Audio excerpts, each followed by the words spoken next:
So today we're going to be talking about the 30 minutes that decides whether a lead even answers you again. Right now, someone's filling out a form on your website. They want a 4. If you call them back in the next 5 minutes, you'll reach about 9 out of 10. If you wait 30 minutes, you're down to about 4 out of 10. Same lead, same ad spend, same market. The only thing that changes is how long that lead sat there. That's the difference between two concrete contractors running the same campaign and having two completely different months. Now, I've made a lot of videos on this channel and I've referenced this idea in almost every single one of them, and I've never actually made a video that just explains it. So here it is. It's a deep dive into what happens in the first few minutes after a new lead comes in. We'll review why every lead doesn't go cold at the same speed. We'll also review a real account I run where the system was close to perfect and the phone still didn't get answered. We'll also talk about what to actually say when you do reach somebody and what you should do about all of this if you're the only person who can actually pick up the phone.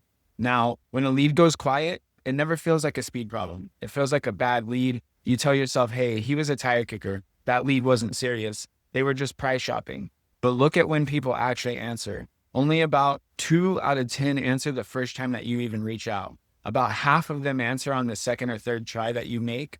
Another 3 out of 10 don't even come back until that 4th or 5th call. So if you call once and move on, you're walking away from about 8 out of 10 people who would have answered you eventually. They were probably serious. You just stopped calling them too early. And whoever called them a third time, they're the one that actually got the job. And that's the part that stings. You paid for that lead and you quit on that lead. And that was your choice. And you did that before they were ready to answer. So here's something that almost nobody accounts for. You've probably got just one response style, right? Every lead gets treated the same, but your leads are not the same animal. You got to think about where they're coming from, right? A Facebook or an Instagram lead, they go cold really fast compared to other, like a referral. That person, they weren't really looking for you. They were scrolling on Facebook, the ad of the 4 that caught their eye. And so they tapped on the form. 10 minutes later, their videos deep into just something else on the timeline. And they've completely forgotten that they even filled anything out. Now, if you don't reach that lead within 10 minutes, it's going to be gone. A website form is close behind that. That person went looking, so there is real intent to purchase from you, but they're on somebody else's site right now looking at more information too. Now, your Google and your business profile, that sits right in the middle of that. It's going to be higher intent, same thing as like a website being filled out. They search for the service, but they're also going to be checking 2 or 3 other contractors. And again, whoever answers first gets that sell. A referral is going to be the slowest decay. Somebody out there already vouched for you. So the person reaching out to you, they're most likely just confirming a decision that they've already made. They just want confirmation on it. And their friend helped them make that decision by referring you, right? So those referrals can wait an hour, they'll survive. So when you look at your response time as just one single number, you're ultimately hiding the problem. If you're trying to count in your referrals can carry the average up where you're like, oh, it's fine because I talked to referrals and they're fine after an hour. And that's where you lose sight of the fact that the Facebook leads are not closing because you're not reaching out to them because you're treating them like a referral, right? I hope that makes sense. And then every single lead that you paid for, they're just dying at the top of that list. It's kind of crazy. So there's 2 things that have to happen. There's 2 separate things and they have to happen fast. And they're not really the same thing. The first thing is just an instant acknowledgement. The moment that the form gets submitted, they need something back to them in seconds, not minutes, right? Just enough to tell them that somebody saw this, right? So, and then whoever's reaching out, they're not selling to the lead yet. All that first message does is just close that gap between, hey, I just gave a stranger my number and then, oh, okay, somebody's paying attention to me now, right? You just got to make that transfer. The other second thing is just a real human reply. And you need to do that within 10 minutes. Instant can be okay with being automation or AI. But within 10 minutes, a real human needs to call them or message them in a way that they know that it's a human. Like I said, not a bot that's pretending to be a human, like an actual conversation starting with this lead. And then every single 30 minutes that passes that first 5 minutes, your odds just keep on dropping and dropping, right? Now, one thing I'm not going to do here, I'm not going to show you the automation sequences I have built, not the message timing or anything like that. None of the back end logic behind how this actually works for my clients. That's what I actually build for epoxy and decorative concrete contractors. So this is not really like a YouTube tutorial on that kind of stuff, but what I want you to walk out with is a principle about this and understanding the stakes that are at play. Most contractors have never seen the data on how fast that window actually closes. So I want to tell you about an account where everything was essentially working, but nobody was answering the phone still, and the kind of problems that caused, right? I'm not going to talk about who that account was. I'm not going to name them. I know sometimes when I'm talking about some of the guys that have done really good, I'll name them, but just to be fair, I don't want to name anybody. It genuinely is one of the best clients that I have as far as the automation goes, and the gentleman that is doing the work as well. So I don't want anybody to think that this is a dig. It's just, this is the reality, even for somebody that is really good in this industry, right? And here's what was happening. Every single workflow that I had built, it was firing exactly the way that it was supposed to be firing, right? We were tracking all of the ads so we could trace what dollars were creating what leads. We were running in 2 different markets and tracking those different markets. And we had tons of automations to support the entire process of the leads coming in and the leads closing, and then even asking them for a review, all automated, right? And then as far as the sales team goes, the actual owner and his sales team, when somebody got in front of that lead, when they were doing that on the onsite, they can close 4 or 5 out of 6 jobs, which is amazing. And it's just not very often that I see that, right? And so if you only looked at the close rate, you'd be like, hey, man, this is like the best guy in your whole lineup, your whole portfolio, right? But their booking rate was basically 0, like 10, 20%. And the booking rate is the actual share of leads that come in, every single lead that comes in, who of those actually schedule an onsite so that way somebody can go and try to sell to them, right? That's the booking rate.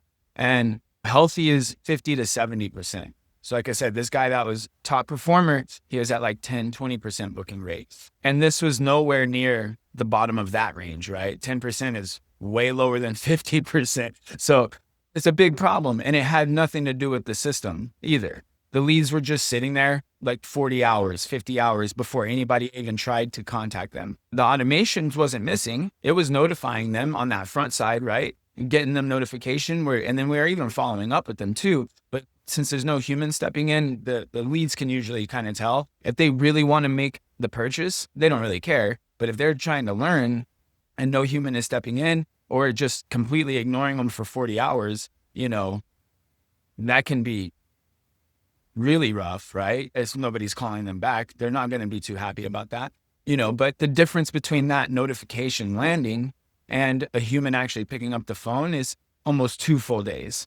And if you put those 2 numbers right next to each other, just go ahead and do that for me, right? When you put those 2 numbers together, you can clearly see that team, they're excellent once they actually got somebody on the phone and then got on site, right? They just weren't actually doing the steps that they needed to do to be able to get somebody on the phone fast enough for it to actually count for them, right? A lead that's been sitting there for like 10 minutes and a lead that's been sitting for 40 hours, that's not the same lead. Those are different problems too, right? Even when your CRM shows them as the exact same status, they're a new lead, they're both open, the fact that distance and time is in between them, it makes a huge difference, right? And that's what a booking rate problem usually is. Everybody assumes that it's lead quality, so then they go and try and buy more leads, and then the new ones sit for 40 hours as well. So what does automated even mean? There's some things that automation can do. There's some things that automation can't do. And people get this wrong consistently. They hear automated speed to lead and they think that they're off the hook now. They said, oh, hey, I've got automated speed to lead. I can just set it, forget it. And then the software is going to handle everybody that's coming in now, right? But it really doesn't work that way. It never has, and it never will work that way. Automation buys you the instant acknowledgement piece, right? That's it. It can't replace a human getting on the phone inside of that 10-minute window. And if you're the only person that can actually do that response, and you're on a job site with your phone in the truck, or like you can't hear because the grinders are running, the automation can kind of hold that door open for a few minutes for you, right? But it can't really walk through the door for you. And that's the gap that shows up as a bad booking rate. Even if your lead volume is doing really good, like you've got enough leads coming in, that's what that looks like, right? And everybody wants to blame the leads all of the time. And I'm saying that partially, I'm not biased there. I only do marketing for very few guys. Most of what I do is the sales portion. So I don't really have a skin in the game of like, oh, you guys, this, right? This is just the numbers. This is just the reality. You can blame leads all you want, but if you're not calling those leads, whose fault is that really? If the lead generation company is generating you leads and you want to try and blame somebody about something, do you want to blame the marketing company that is doing their job and sending the leads? Or should you blame yourself for not doing the job of the admin, which is your job? If you don't have anybody hired, somebody needs to call the leads in your business. Maybe it's worth it to sit down and figure out what roles exist in your business and who's actually doing those. And it might help you guys understand where you're at in the fullness of the picture of running a business. So just moving on from that, what do you actually say whenever you reach them, right? That's going to be important, right? So let's say that you fix the speed. You're getting in there in 8 minutes, 5 minutes. Now what, right? Most guys, they just try and open with a pitch, or they try to close over the phone, or worse, they open by asking about the customer's budget. Like, hey, what's your budget? And don't do that. Don't do that either. These are the 3 questions that I tell everybody to ask to make sure that you're getting the information you need so you can go on site and not be wasting your time and stuff, right? So 3 questions in this order. Don't try and combine them. Don't try and change them. Give them a try on your next 15 calls and see if this makes a difference for you. And for your sales, once you get on site, see if you got more on sites and if it's easier to close when you do get on site. But the first thing you want to ask them is, what are you looking to have done? That's going to tell you about the service, the scope that they're interested in, and whether they've actually even thought about it or if they're just kind of shopping or curious, right? Ask them where the project is. That's your service area and your drive time. So it's better to know this now than after 20 minutes of selling somebody and then they're really far out and then you can't even do it, or you go to try to do it and they're too far, right? And then another question you want to ask is just, what's your timeline look like? That's the one that tells you what you're really actually dealing with here, right? And if they say, hey, before my in-laws come in October, that's a different conversation than like, oh, I don't know, maybe sometime next year. Those 3 questions are going to kind of sort every single lead into 3 different piles. One of those piles is going to be to book it now, just book the onsite, they're ready to go. Another one is warm hold. Warm hold means that they've got real interest in the job. The timing is just maybe a problem. They're not really sure. They're not like a hard set on the time. And then that goes into a follow-up process instead of just dying out, or you disqualify them and you mark them as lost. So that way they don't show up in the system anymore. We don't worry about them anymore. Nobody's trying to follow up with them anymore because we already talked to them and we already managed the business details. So mark them as disqualified, mark them as out of the area, mark them as out of budget, or just something that you don't do. What if they call and like, hey, I want stamped concrete and you only do coatings? Well, you should mark that person as lost and then let's not talk to them anymore because they're not looking for what we do, right? And then when you do book those calls, let's say they're qualified and you book it, then you just give them 2 specific times. Like, hey, I've got this time and this day and this time and this day. Which one of those works better for you? And then it just puts the work back on them, right? That usually ends fairly nice, right? Just give them 2 slots and ask them which one's better. They can make that choice. It's always better for them to make the choice anyways. And so what if you're the only one who can actually answer these calls or answer these leads that are coming in, right? I know that that is what a lot of you guys are thinking. It's the same thing that every single one-shot operator tells me, basically. There's like, hey, that's great, Jesse, but I'm on my knees with a grinder in the garage when these calls are coming in. I can't answer the phone in 10 minutes. And that's fair. So here's the honest version of that. You don't need to make the call. You don't need to take the call. You need them to know that a human is going to be coming, right? If you can step away for about 2 minutes, do it. And then just get that conversation started. If you truly can't, the missed call text back options that exist out there, those have to fire immediately. And then when they get that notification, you can call back in that 5 minutes, just get off the floor in a second right away, find a stopping spot, get off the floor, call them and keep the business running, right?